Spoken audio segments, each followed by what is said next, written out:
সাবধান, যারাই যে কথা বলেন সাবধান।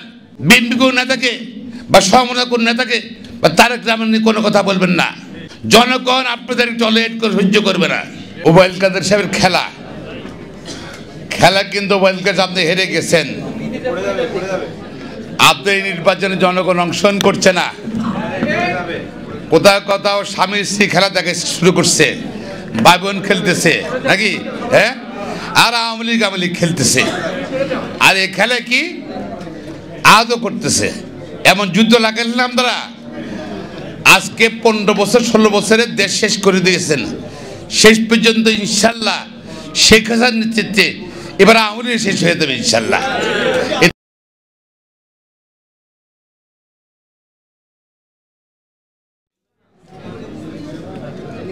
আমরা যে দাবি করেছিলাম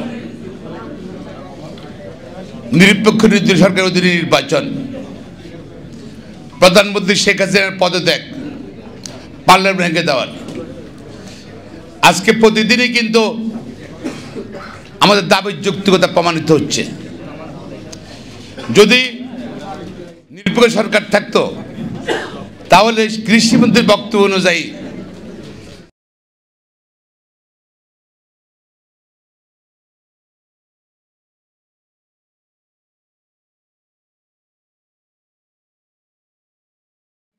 প্রমাণিত হয়েছে, সেটা কিন্তু বলার সাহস পেত না।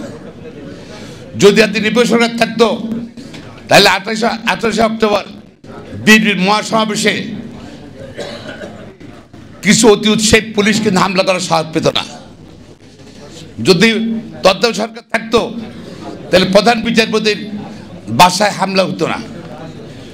তত্ত্বাবধায়ক সরকার থাকলে এই পুলিশ সদস্য নিহত হতো না, বা পুলিশ এই হাসপাতালে অ্যাম্বুলেন্স পড়া যেত না। তত্ত্বাবধায়ক সরকার থাকলে যে দুষ্কৃতিকারীরা আজকে ট্রেন হামলা করতেছে, সেই দুষ্কৃতিকারীরা কিন্তু ট্রেন হামলা করতো না। সুতরাং প্রতিদিনই তত্ত্বাবধায়ক সরকারের প্রয়োজনীয়তা মানুষ অনুভব করছে। পাশাপাশি নির্বাচন কিছুই না, শুধু মারামারি, সব জায়গায় মারামারি। নির্বাচন শুধু আমরা আইন আছে আর তোমাদের আইনকে মানে, তোমাদের তো মানে আমার জনগণ। এবং সব কিছু কিন্তু আজকে জনগণের দাবি সত্যিকারে প্রতিষ্ঠিত হচ্ছে। আজকে গণদাবি এই নির্বাচন বর্জন করতে হবে। এটা কোনো নির্বাচন নয়, নির্বাচন নামে খেলা হচ্ছে। এবং ভোটাধিকার 14 সালে যেরকম জনগণের বিরুদ্ধে ভোটের বিরুদ্ধে ষড়যন্ত্র করেছিল আওয়ামী লীগ, 18 সালে করেছিল, একইভাবে নতুন করে ষড়যন্ত্র করছে। তারা বলে কি কুলেঙ্গার। এই কুলেঙ্গারকে আওয়ামী লীগ ঘেরা করতে চাই। যারা স্বাধীনতার যে চিন্তা চেতনা আদর্শ গণতন্ত্র হরণ করেছে বাংলাদেশে, তারাই কুলেঙ্গার। যারা ক্ষমতার লোভে ক্ষমতা থাকার জন্য মানুষ হত্যা করছে, তারাই কুলেঙ্গার। আজ 15 বছর ক্ষমতায় আছেন আপনারা, মুক্তিযুদ্ধের একটা তালিকা তৈরি করতে পারেন নাই। আবার মুক্তিযুদ্ধকে তালিকাতে বাদ দিয়ে 5 বছর 7 বছর যারা আওয়ামী লীগের বয়স ছিল, হ্যাঁ, তারাই কুলেঙ্গার। সুতরাং এবং যারা আজকে ভোট নির্বাচন করতেছে বাংলাদেশে, তারাই কুলেঙ্গার। যারা ব্যাংক লুট করেছে, সব জাতীয় সম্পদ লুটপাট করছে, বাংলার ব্যাংক লুট করেছে, পুঁজিবাজার শেষ করে, তারাই কুলেঙ্গার। আর তারেক রহমান এই ধ্বংসস্তূপ থেকে বাংলাদেশের উদ্ধারের সংগ্রামে নেতৃত্ব দিচ্ছে। সুতরাং সাবধান, যারাই যে কথা বলেন সাবধান। বিএনপি কোন নেতাকে বা সমমনা কোন নেতাকে বা তারেক রহমান নিয়ে কোনো কথা বলবেন না। জনগণ আপনাদের টলারেট করে সহ্য করবে না। প্রিয় ভাই বোনেরা, বিচার বিভাগ নাই। গণতন্ত্র যদি যে দেশে বিচার বিভাগ দুর্বল, সে দেশে গণতন্ত্র দুর্বল। নাই প্রধান বিচারপতি কি সিধারে বিচারণ করার পর, ক্যান্সার রোগী পড়ার পর, যিনি আজকে রিফিউজি হিসাবে কানাডায় আছেন। কারণ কি আওয়ামী লীগের কথা অনুযায়ী রায় দেয় নাই। বিচারক জেলা জজ মোতার সাহেব তারেক রহমান কেন মিথ্যা মামলা খালাস দিল?